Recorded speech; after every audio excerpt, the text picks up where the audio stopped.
धनतेरस की पूजन का सबसे बड़ा महत्व यही है, अगर हमारे पास में जो है, हमारे को जो भगवान भोलेनाथ ने दिया है, हमको जो नारायण ने दिया है, उसी के अनुसार हम भगवान की सेवा करें। धनतेरस ये नहीं कहती कि आपके पास में कुछ नहीं है तो आप कर्जा कर कर चांदी के बर्तन खरीद के लाओ।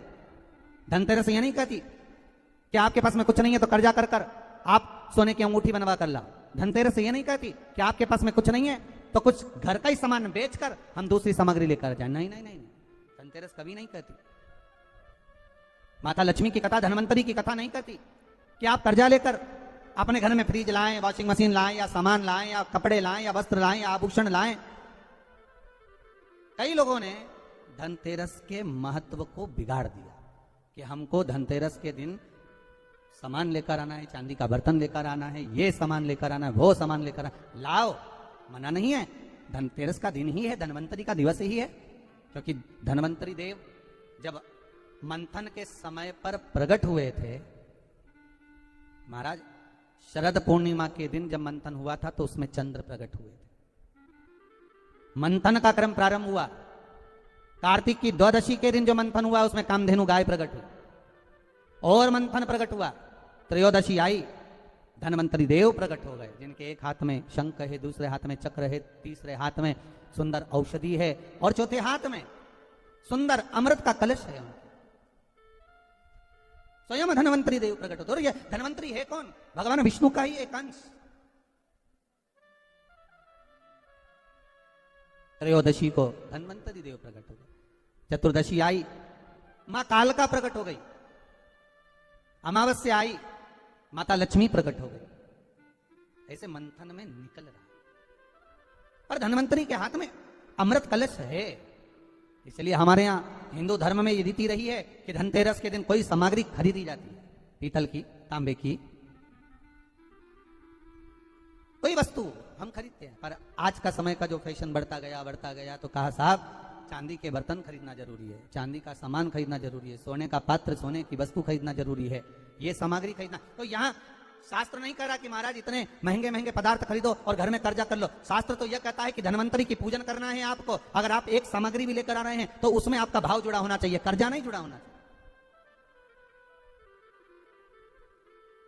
मेरा निवेदन रहेगा घर के बच्चों से भी, घर की माताओं से भी, घर की बहुओं से भी, घर की बेटियों से भी, आपके पिता, आपके घर के बुजुर्ग, आपके घर के बड़े, जिनकी जितनी सामर्थ्यता है और सामर्थ्यता के अनुसार अगर वो आपके यहाँ पर एक तांबे की एक प्लेट भी लाकर दे रहे हैं, तांबे का एक पात्र भी लाकर दे रहे हैं, एक छोटा सा वस्तु भी लाकर दे रहे हैं, तो आप समझना कि धनवंतरी देवता की कृपा हुई है और हमारे घर में आज ये वस्तु प्राप्त हुई है, हमारे घर में आज ये वस्तु आई है। उसी को आप स्वर्ण की मान ले, उसी को आप चांदी की मान ले और उसी का पूजन करें। लक्ष्मी और दरिद्रता देवी महाराज, ये दो अलग हैं, दोनों बहनें हैं।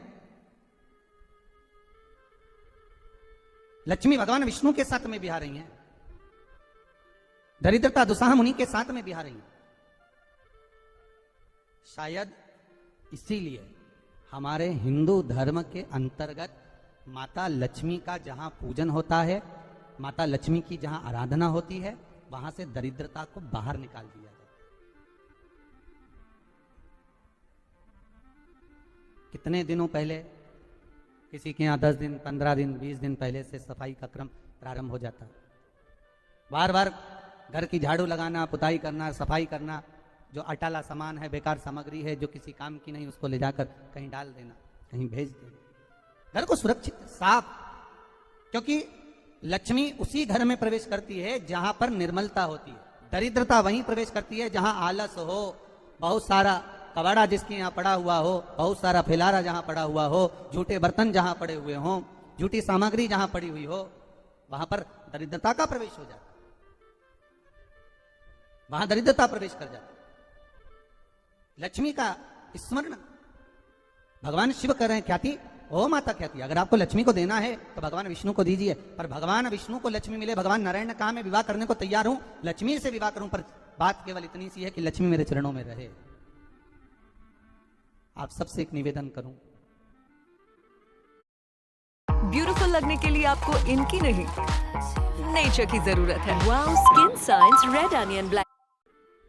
इस धनतेरस के माध्यम से जितने भी भारत भूमि के आप आस्था चैनल पर पूरे विश्व में जो कथा श्रवण कर रहे हैं, धनवंतरी पूजन की, धनतेरस पूजन की, शिव द्वारा लक्ष्मी जी को मार्ग बताना और धनतेरस के दिन प्रत्येक जीव के घर में माता लक्ष्मी का पूजन हो, प्रवेश करना।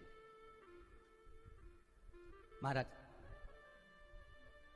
भगवान शिव स्वयं भगवान नारायण से क्या कहते हैं कि आप लक्ष्मी को अपने चरणों में रखो।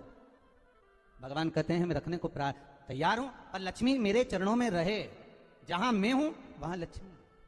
महाराज आप सबसे निवेदन है, घर में जितनी निर्मलता रखोगे, स्वच्छता रखोगे, जितना घर को साफ रखोगे, उतनी ही लक्ष्मी आपके यहाँ प्रवेश करेगी। पर केवल घर की सफाई से काम नहीं चलेगा।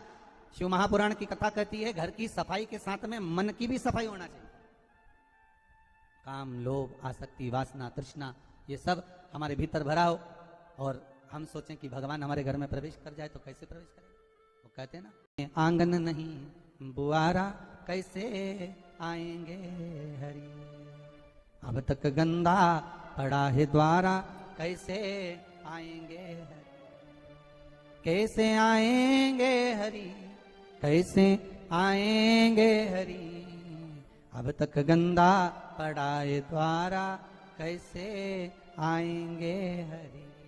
हम केवल घर की सफाई ना करें, हमारे भीतर जो अहंकार समाया हुआ है, हमारे भीतर जो काम समाया हुआ है, हमारे भीतर जो आसक्ति भरी हुई है, हमारे भीतर जो लोभ भरा हुआ है, तृष्णा भरी हुई